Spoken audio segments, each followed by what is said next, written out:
Everyone, welcome to वतना academy. तो आज हम चर्चा करेंगे कि जो बच्चे बार बार सीटेट में असफल हो जाते हैं तो ऐसी कौन कौन सी गलतियां हैं जिसके कारण सीटेट में असफल हो जाते हैं, या फिर जो बच्चे पहली बार में ही सीटेट की परीक्षा दे रहे हैं तो वो भी इस वीडियो को अवश्य देखें कि क्या रणनीति के साथ, किन ट्रिकों के साथ आप सीटेट को पहली बार में ही क्लियर कर सकते हो।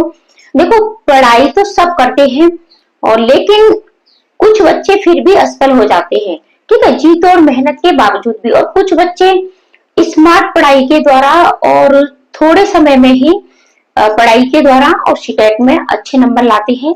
तो वो ऐसी कौन सी ट्रिक है, क्या रणनीति है, इस सब पर चर्चा होगी। वीडियो को आप लास्ट तक अवश्य देखें। तो सबसे पहले हम इसका थोड़ा सा पैटर्न समझते हैं कि सीटेट में आपका किस तरीके से प्रश्न आते हैं, कौन कौन से सब्जेक्ट आते हैं, और उसके बाद हम ट्रिक पर बात करेंगे कि किस तरीके से आप इसे क्रैक कर सकते हैं। तो चलो शुरुआत करते हैं। देखो, सबसे पहले हम सबसे मेन चीज होती है उसका सिलेबस, ठीक है। बिना सिलेबस को जाने हुए हम किसी भी एग्जाम को क्रैक नहीं कर सकते हैं। तो क्या होता है कि बच्चे बहुत ज्यादा डीपली पढ़ाई करते हैं, बहुत सारी बुकें लेते हैं, कोचिंग लेते हैं, ठीक है, लेकिन उनको अपना सिलेबस अच्छे से नहीं पता होता है कि उनको पढ़ना क्या है।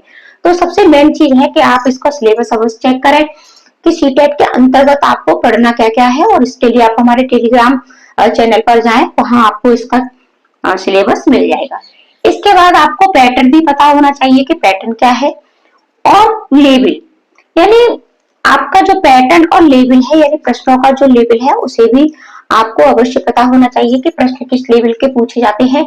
जैसे कि आप 2011 से और अब तक की बात करें तो प्रश्नों का जो लेवल है वो अब बहुत बदल चुका है। अब कारण अवकथन वाले प्रश्न आपके पूछे जाने लगे हैं। देखो, पैटर्न में कुछ चेंज नहीं हुआ है, लेकिन जो लेवल है वो आपका बहुत मतलब बढ़ गया है पहले की अपेक्षा।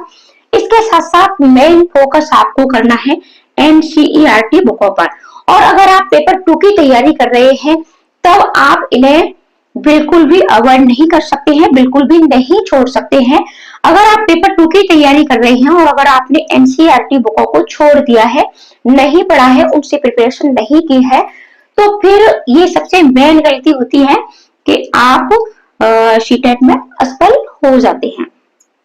इसके साथ साथ फिर आपका कारण है पीवाईक्यू की प्रैक्टिस, ठीक है। बच्चे इसको भी छोड़ देते हैं। देखो, आप बहुत सारे एमसीक्यू लगाते हो, बहुत जगह से प्रैक्टिस कराते हो, बुक भी खरीदते हो, ठीक है, प्रैक्टिस आप करते हो, लेकिन इस प्रैक्टिस में आपको पीवाईक्यू यानी प्रीवियस ईयर्स क्वेश्चन, ठीक है, जो भी आपकी 2011, ठीक है, 2011 से और अभी 2024 तक जितने भी प्रश्न जो भी आपके एग्जाम हुए हैं उन प्रश्न पत्रों को आप अवश्य लगाएं। ज्यादा नहीं लगा सकते तो लास्ट, ठीक है, लास्ट जो 5 साल के पेपर है उनको आप अवश्य लगाएं। जैसे कि 2024 में 23 का, ठीक है, 22 का, 21 का, इस तरीके से आप इनको लास्ट वाले 5 प्रीवियस ईयर्स के यानी पीवाईक्यू अवश्य लगाएं। और देखो, प्रैक्टिस और पीवाईक्यू में अंतर होता है। चलो, इसके ट्रिक पर हम बाद में बात करेंगे, पहले इसके पैटर्न को ही थोड़ा सा समझते हैं। देखो, वीडियो लंबी तो होगी लेकिन आप एंड तक बने रहिएगा। जो भी एंड तक वीडियो देखेगा, ठीक है, मैं गारंटी लेती हूँ 100% उसका सीटेट क्लियर होगा, ठीक है। 100% सीटेट क्लियर करने की गारंटी मैं देती हूँ। अगर मैं ये जो मेथड आपको बताऊंगी, मैं ये जो ट्रिक आपको बताऊंगी, इस तरीके से अगर आप पढ़ोगे तो सीटेट आपका 100% आपका क्लियर होगा, पहली बार में ही क्लियर होगा। अब देखो, इसका थोड़ा सा सिलेबस हम समझते हैं। देखो, पेपर फर्स्ट और पेपर सेकंड दोनों की ही बात करते हैं, ठीक है। तो दोनों में ही आपकी सीडीपी पूछी जाती है, ठीक है, दोनों में ही आपकी सीडीपी पूछी जाती है। और सीडीपी सेम ही होती है, सिर्फ जो आपके पेपर का मतलब क्वेश्चन का जो लेवल होता है उसमें आपको अंतर देखने को मिलता है। तो इसकी आपको पढ़ाई कहीं भी अलग से नहीं करनी है, दोनों की सेम होती है। और इसके साथ साथ आपको मैथ, पेपर फर्स्ट में आपको मैथ भी देखने को मिलेगा, तो मैथ देखने को मिलेगा आपको, ठीक है। ये भी आपका 30 नंबर का और ये भी आपका 30 नंबर का, इसको क्या हो गया, और ये भी आपका 30 नंबर का, यानी आप 150 प्रश्न आपके पूछे जाते हैं। ईवीएस, ईवीएस पे आपकी 30 नंबर की पूछी जाती है, और भाषा ये भी आपकी 30 नंबर की और ये भी आपकी 30 नंबर की। इसके बाद बात करते हैं, ये यहाँ पे आपको 30 नंबर मिलेंगे। इसके बाद या तो आपको मैथ साइंस, ठीक है, मिलेगा। अगर आप मैथ साइंस के स्टूडेंट हैं तो मैथ साइंस, और अगर आप सोशल के स्टूडेंट हैं तब आपको एसएसटी, और इसमें भी आपको 3 सब्जेक्ट मिलेंगे, हिस्ट्री, ज्योग्राफी, पॉलिटी। ठीक है, तो फिर इस तरीके से, और ये आपके 60 नंबर के आते हैं। मैथ साइंस ये भी 60 नंबर का, और एसएसटी भी आपकी 60 नंबर की। ये आपके ईवीएस और मैथ ये मिला के यहाँ आपको 60 नंबर मिलते हैं, और ये यहाँ एक ही आता है, यानी यहाँ ये आपको 5 भागों में मिलेगा, और पेपर सेकंड में आपको ये 4 भागों में मिलेगा। अब बात करते हैं भाषा की, तो भाषा में भी आपके दोनों को मिलाकर के 60-60 नंबर बनते हैं, चाहे पेपर फर्स्ट हो और चाहे पेपर सेकंड हो, दोनों में ही 60 नंबर बनते हैं। ये पैटर्न हो गया। ठीक है, अब बात करेंगे हम कि आप इसे क्रैक किस तरीके से कर सकते हैं। ठीक है, धैर्य के साथ वीडियो को लास्ट तक अवश्य देखें, और ये जितनी भी सारी चीजें मैंने आपको बताई है, ठीक है, ये भी महत्वपूर्ण भूमिका निभाती है। आपको पता होना चाहिए कि आपके एग्जाम में आपसे पूछा क्या क्या जाता है, और सीडीपी के अंतर्गत भी क्या क्या पूछा जाना है, क्या क्या पढ़ना है आपको, भाषा के अंतर्गत क्या क्या पढ़ना है, मैथ के अंतर्गत क्या पढ़ना है, एसएसटी के अंतर्गत आपको क्या पढ़ना है, ये सारी चीजें आपको पता होनी चाहिए। और बहुत सारी वीडियो भी मैंने बना रखी है, आप प्ले लिस्ट में जाकर के सीटेट को पहली बार पे ही कैसे क्लियर करें, इस प्ले लिस्ट में जाकर के सारी वीडियो आपको मिलेंगी, तो वहां जाकर के उन वीडियो को देखें। और जो भी महत्वपूर्ण वीडियो मैंने आपके लिए बनाई है सीटेट पहली बार में पास करने के लिए, उन सबकी लिंक मैं डिस्क्रिप्शन में डाल दूंगी, आप उसे भी देख लें। अब बात करते हैं ट्रिक की। देखो ट्रिक की, अब आपको अपना पता चल गया कि कितने सब्जेक्ट पूछे जाते हैं, क्या पूछा जाता है। तो देखो सबसे पहली बात करते हैं हम कि आपकी एक तो पेडागोजी पूछी जाती है। ठीक है, पेडागोजी, और पेडागोजी के बाद आपके कॉन्सेप्ट।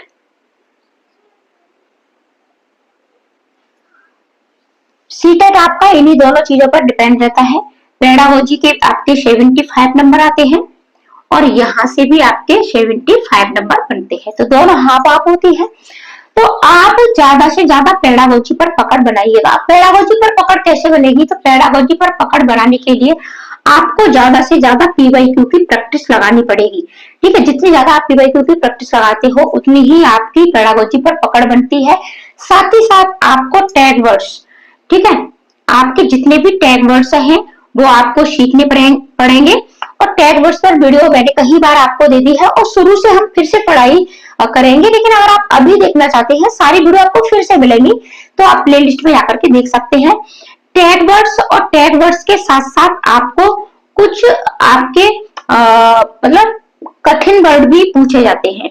ठीक है, यानी हार्ड वर्ड्स। अगर इन दोनों पर आपकी पकड़ बन जाती है, इन दोनों पर अगर आपकी पकड़ बन जाती है, तो आपके ये 75 नंबर, ठीक है, पेडागोजी के 75 नंबर में से पूरे के पूरे नंबर की गारंटी मैं लेती हूँ। बस आपको क्या करना है कि आपको अपने टैग वर्ड्स, ठीक है, और साथ ही साथ हार्ड वर्ड्स, इन दोनों को सीखना है। इन दोनों की वीडियो अवश्य देखनी है, इन दोनों को अवश्य निकालना आपको आना चाहिए, और साथ ही साथ पीवाईक्यू की प्रैक्टिस करनी है। पहले आप इन दोनों को सीखिए, इनको सीखने के बाद, इनको पढ़ने के बाद आप पीवाईक्यू की प्रैक्टिस लगाइएगा। और जब आप पीवाईक्यू की प्रैक्टिस इन दोनों को सीखने के बाद लगाओगे, ठीक है, इन दोनों की वीडियो मैंने पहले भी इन पर दे दी है, तो मैं डिस्क्रिप्शन में इन दोनों वीडियो की लिंक अवश्य डाल दूंगी। ठीक है, तो फिर इन दोनों को पढ़ने के बाद आप पीवाईक्यू लगाते हो, आप देखोगे आपके 100% प्रश्न सही होते हैं। ठीक है, जो भी पेडागोजी के प्रश्न पूछे जाते हैं, कॉन्सेप्ट की बात नहीं करते हैं, कॉन्सेप्ट के आपको 75 नंबर, ये 75 नंबर आपके अलग से आते हैं। ठीक है, अब ये तो पेडागोजी की बात हो गई, और अब कॉन्सेप्ट के लिए तो आपको पढ़ना पड़ेगा। तो देखो पेपर फर्स्ट की बात करते हैं, तो पेपर फर्स्ट में कॉन्सेप्ट में, तो यहाँ आपके जैसे कि ईवीएस की बात करते हैं, तो ईवीएस के 15 नंबर, ठीक है, ईवीएस के 15 नंबर आपके पूरे एनसीईआरटी बुकों से ही आते हैं। ठीक है, एनसीईआरटी ही बुकों से आते हैं। तो इसके लिए भाई एनसीईआरटी तो आपको पढ़नी पड़ेगी। अगर आप ये कहें कि अब हम एनसीईआरटी बिना पढ़े हुए हमारे नंबर आ जाएं, तो ऐसा बिल्कुल भी नहीं होगा। आपको एनसीईआरटी अवश्य पढ़नी पड़ेगी। ईवीएस के लिए 15 नंबर आपको एनसीईआरटी से ही आपको लाने हैं, तो एनसीईआरटी अवश्य पढ़ें। और देखो बुक सारी पीडीएफ तो आपको टेलीग्राम पर मिल जाएंगी और बहुत ही इंटरेस्टिंग बुक होती है, छोटे बच्चों को ध्यान में रख करके बनाई जाती है। आप बनलाइनर की वीडियो देख सकते हैं, बनलाइनर की भी वीडियो है, लेकिन एनसीईआरटी आपको अवश्य पढ़नी है और पेपर फर्स्ट के लिए, ईवीएस के लिए। अब बात करते हैं पेपर 2 की, एसएसटी की। ठीक है, एसएसटी या फिर आपका मैथ साइंस। ठीक है, मैथ साइंस। तो इसके लिए भी इसमें यहाँ आपके ये 60 नंबर है, तो 60 में से आप इसको हाफ मत करना। ठीक है, अगर हाफ करने की गलती करोगे तो फिर मतलब गलती हो जाएगी ये आपकी, तो हाफ करने की गलती मत कर देना। जैसे कि आपने सोच लिया कि ये 60 नंबर का आता है, तो 30 नंबर आपके एनसीईआरटी से पूछे जाएंगे। 30 नंबर एनसीईआरटी से यहाँ नहीं पूछे जाते हैं, यहाँ आपके 40 से 45 नंबर, ठीक है, 40 से 45 नंबर आपके एनसीईआरटी से पूछे जाते हैं। तो ये गलती बिल्कुल भी मत कर देना कि अगर आप पेपर 2 की तैयारी कर रहे हैं तो आपको एनसीईआरटी बुकों को अवश्य पढ़ना है, और ये बुक आपको पढ़नी है 6 से 8 तक की। ठीक है, जैसे कि आप एसएसटी की तैयारी कर रहे हो, तो सबसे पहले आप हिस्ट्री की बुक लीजिएगा। ठीक है, हिस्ट्री की बुक तो कक्षा 6 की पहले हिस्ट्री पढ़िएगा, फिर 7 की पढ़िएगा, फिर 8 की पढ़िएगा। एनसीईआरटी बुकों को कैसे पढ़ना है इस पर भी वीडियो, यानी एक फुल तैयारी के लिए बहुत सारी वीडियो मैंने आपके लिए प्लेलिस्ट में आपको मिलेगी। ठीक है, तो हिस्ट्री की ही बुक पहले कंप्लीट करिएगा तीनों की, फिर इसके बाद आप भूगोल की बुक लीजिएगा, फिर 6 की पढ़िए, 7 की, 8 की, इसी तरीके से पॉलिटी, इसी तरीके से आप साइंस की बुक भी पढ़ सकते हैं। तो इस तरीके से आपको ये बुक पढ़नी है, और इन बुकों को भी कम से कम 3 बार में अगर आप पढ़ते हो, या फिर पढ़ने के साथ साथ आप अपने नोट्स बनाते हो तो बहुत अच्छा है, क्योंकि वो नोट्स आपके लास्ट जो आपका टाइम होता है रिवीजन के लिए, वहां आपका कार्य करती है। ठीक है, अभी ये बात हो गई। अब बात करते हैं देखो भाषा की।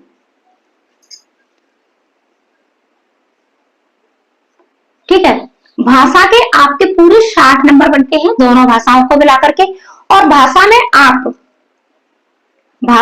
आप 50 से 55 नंबर आसानी से ला सकते हैं। इसके लिए आपको क्या करना है, आपको भाषा चॉइस, अगर आप हिंदी मीडियम से है, यूपी के हैं, ठीक है, तो फर्स्ट भाषा आप हिंदी लीजिएगा, फर्स्ट भाषा आप हिंदी, और सेकंड भाषा का चुनाव आप संस्कृत ही करना। ठीक है, अंग्रेजी बिल्कुल भी मत करना, क्योंकि इसमें ग्रामर बेस आप कुछ भी नहीं पूछा जाता है। पेडागोजी के 15 प्रश्न बनते हैं आपके, और फिर आपका गद्यांश और पद्यांश में से प्रश्न छाटने के लिए आते हैं, और फिर वहां प्रश्नों को छाटना बहुत ज्यादा मुश्किल हो जाता है। पेडागोजी इंग्लिश में बिल्कुल भी समझ में नहीं आती है, तो आप संस्कृत को ही लेना। और हिंदी के देखो पेडागोजी की कॉन्सेप्ट क्लासें आपको मिल ही रही है, प्लेलिस्ट में जाकर के आप उन्हें अवश्य देखें, और साथ ही साथ बाकी जो भी कॉन्सेप्ट वीडियो अभी बाकी रह गई है, कुछ दिनों में आपको वीडियो नहीं दे पाई, जैसा कि आप सभी को पता है कि मेरी माँ स्वर्गवासी हो गई थी 25 अगस्त को, तो इस वजह से वीडियो नहीं मिल पाई थी आप लोगों को, इसके लिए मुझे खेद है। तो ठीक है, कॉन्सेप्ट वीडियो आपको जितने भी मिल चुकी है आप उन्हें अवश्य पढ़ें, साथ ही साथ क्लासेस शुरू होंगी, तो आप हिंदी पढ़ी लीजिएगा।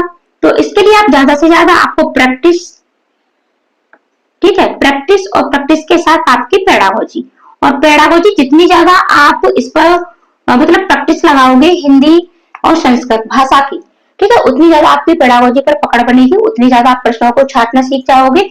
तो यहाँ आप 50 से 55 नंबर लेके आ सकते हो। अगर आप दोनों ही भाषा में अगर आपके 50 से 55 नंबर आते हैं, मान के चलिए आप, मैं 50 नंबरों की बात करती हूँ, 50 नंबर अगर आपके इस भाषा से आ जाते हैं 60 में से, ठीक है, तो क्या बाकी के आपको पास के लिए कितने नंबर चाहिए, आपको 90 नंबर चाहिए, तो 50 नंबर आपके यहाँ आते हैं, तो 50 में आपको मात्र कितने नंबर और चाहिए, 40 नंबर चाहिए। तो क्या आप 40 नंबर बाकी के सब्जेक्टों से नहीं ला सकते हैं, ठीक है, आप 10-10 नंबर भी बाकी के सब्जेक्टों से लाते हो, ठीक है, तब भी आप यहाँ पास सीटेट में अवश्य हो सकते हो। तो अपनी भाषा पर पकड़ बनाइएगा, भाषा की ज्यादा से ज्यादा प्रैक्टिस लगाइएगा, और एनसीईआरटी बुकों को भी अवश्य पढ़िएगा। ठीक है, समझ में आ रहा है आपको कि देखो भाषा पर पकड़ बनानी है आपको, भाषा से आपके 60 नंबर, ठीक है। देखो जहां जहां से नंबर आपको बिना पढ़े हुए मिलेंगे, अब मैं उस पर बात करती हूँ। सबसे पहले देखो मैं बात करती हूँ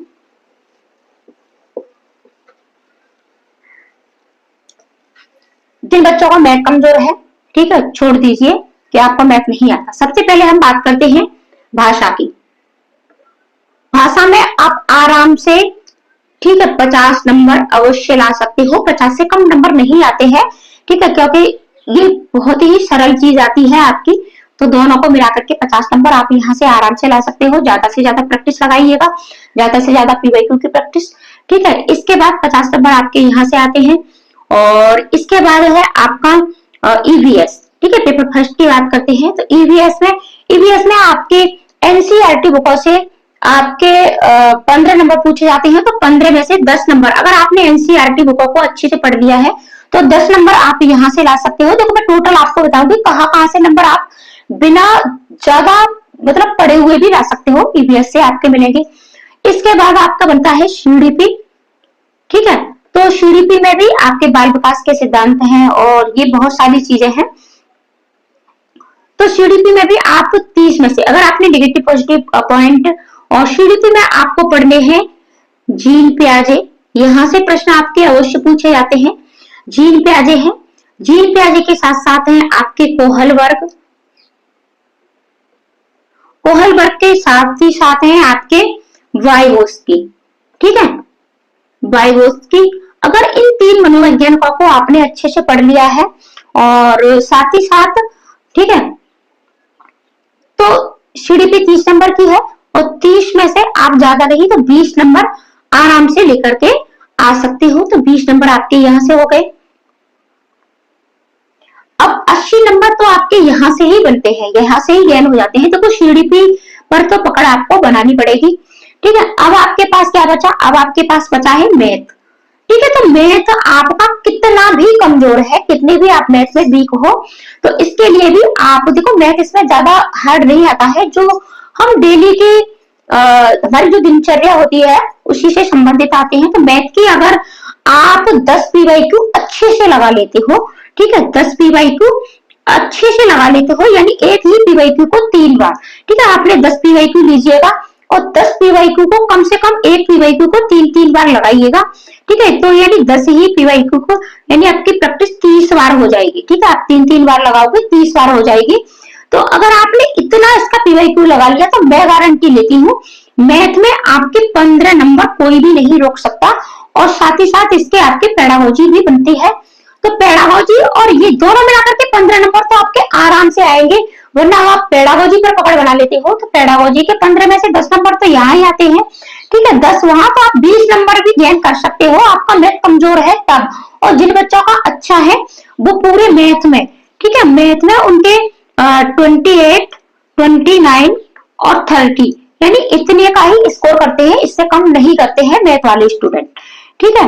तो हम 15 नंबर ही मान के चलते हैं। फिर भी आप यहाँ से जोड़ लीजिएगा 50, 60, ठीक है, 70, 80, 90, 95। ये सिर्फ पास वालों की बात हो रही है। जिन बच्चों का बार बार असफल हो जाते हैं, पहली बार में पास नहीं हो पाते हैं, उनकी बात हो रही है। लेकिन अगर आप अच्छे से मेहनत करते हो, ठीक है, अगर मैं ये जो चीजें आपको बता रही हूँ इस तरीके से अगर आप पढ़ोगे तो 120 और 125 प्लस आपके अवश्य होंगे, इससे कम आपका स्कोर नहीं जाएगा। तो आप इस तरीके से पढ़िएगा। और इसी तरीके से आपके भाषा में 50 नंबर आप सेकेंड पेपर पे भी ला सकते हो। और मैं साइंस या एसएसटी की बात करें तो अगर आपने एनसीईआरटी पढ़ी है और एनसीईआरटी बुकों से अपने नोट्स बनाए हैं तो यहाँ भी आप 60 में से, ठीक है, 60 में से आप 50 का स्कोर अवश्य कर सकते हो, ठीक है। एसएसटी या मैथ साइंस इतनी हार्ड नहीं आती है। देखो यहाँ पेडागोजी के भी प्रश्न बनते हैं आपके और साथ ही साथ आपके एनसीईआरटी से भी प्रश्न पूछे जाते हैं। लेकिन आपको अच्छे से पढ़नी पड़ेगी, अच्छे से भाषा के 50 और भाषा के और एनसीईआरटी, यहाँ से ही स्कोर आपका पूरा 100 प्लस होता है, ठीक है, यहाँ से ही स्कोर आपका 100 प्लस होता है। बाकी की चीजों को आप भले ही ज्यादा अच्छे से मत पढ़िएगा, जैसे फिर यहाँ आपकी सीडीपी रह जाती है। तो सीडीपी में आप, ठीक है, सीडीपी में आप यहाँ 10 नंबर भी लाते हो फिर भी ठीक है। ज्यादा क्या है कि आपने अपने अंदर एक डर बिठा लिया है, ठीक है, आपने क्या कर लिया है कि अपने अंदर एक डर बिठा लिया है कि सीटेट भैया पास नहीं होता है, लेकिन ऐसा बिल्कुल भी नहीं है। सीटेट बहुत क्या होता है, सरल है पास करना, ठीक है। इसके लिए क्या करना है, भाषा पर पकड़ बनाइएगा, चाहे आप पेपर फर्स्ट दे रहे हो चाहे पेपर सेकंड दे रहे हो। ज्यादा से ज्यादा एनसीईआरटी बुकों को पढ़िएगा। एनसीईआरटी बुकों के साथ आप पीवाई पढ़ने के साथ साथ आप पीवाईक्यू की ज्यादा से ज्यादा प्रैक्टिस करिएगा। पीवाईक्यू की प्रैक्टिस करने के साथ साथ आप जो भी टैग वर्ड्स होते हैं, ठीक है, जो भी आपके tag words, positive tag words और नेगेटिव टैग वर्ड्स, उन पर पकड़ बनाइएगा। जो भी आपके हार्ड वर्ड्स हैं उन पर पकड़ बनाइएगा। और प्रैक्टिस आपको चैनल पर भी कराई जाती है, और देखिएगा कि आपका सीटेट अवश्य पास होगा। तो ऐसी ही वीडियो चैनल पर आपको मिलती रहती है, तो चैनल को सब्सक्राइब भी कर लें, वीडियो को शेयर भी कर दें, लाइक कमेंट करना भी बिल्कुल ना भूलें। मिलते हैं ऐसी ही अगली वीडियो में। आज के लिए इतना ही, धन्यवाद।